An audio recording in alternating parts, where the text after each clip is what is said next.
এ বাবা, মেয়েটা ভালো হয়েছে? মেয়েটা এনে দিলাম মেলা থেকে, আমাকে তো একটু থ্যাংক ইউ বললি না রে বদমাস। তুই আমাকে একটু থ্যাংক ইউ বললি না। হ্যাঁ, আসতে ব্যথা পাবি। নেবো না, নেবো না, এদিকে আসো, নেবো না, আসো আসো আসো, উপরে ওঠো। হ্যাঁ, বসো, এখানে বসো, বসো। জানো মামা, মেলায় গেছিলাম। জানো তো বন্ধুরা, আমি তোমাদেরকে বললাম যে ডেজিকে মেলায় নিয়ে যাইনি।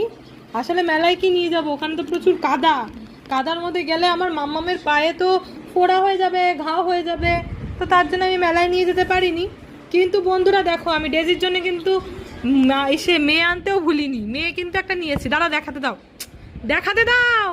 এটাকে মা স্যানিটাইজ করিয়ে রেখেছে। তো আমি যার জন্য মাম্মামের জন্য একটা মেয়ে এনেছি। দেখো, এটা পেঙ্গুইন মেয়ে।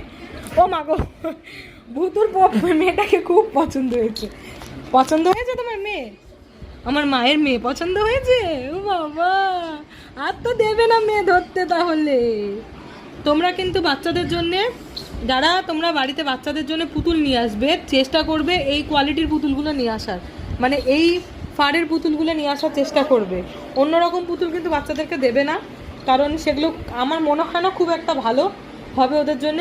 রোয়া উঠবে, কি উঠবে, লোম উঠবে, তাতে মুখে যাবে, ডিজিজ হতে পারে বিভিন্ন রকম। তো এটা মাথায় রেখে তোমরা কিন্তু এই ধরনের ফার্ম কোয়ালিটির একটু পুতুল নিয়ে আসবে, যেটা ওরা ইউজ করতে পারবে। আর অবশ্যই পুতুলটা এনে ভালোভাবে স্যানিটাইজ করিয়ে, মানে স্প্রে পারলে স্প্রে স্যানিটাইজ দিয়ে, তারপরে হাওয়াতে শুকিয়ে তারপরে বাচ্চাকে দেবে। তার আগে কিন্তু বাচ্চাকে দেবে না। তো আজকে মিনি ব্লগটা আমরা এখানে শেষ করছি। দেখা হবে মাম্মামের মেয়ে নিয়ে পরে, তাই না? পরে দেখা করবো তো। দেবেই না এখন, আমাকে হোক হচ্ছে নিয়ে তো এখন ধরতেই দেবে না।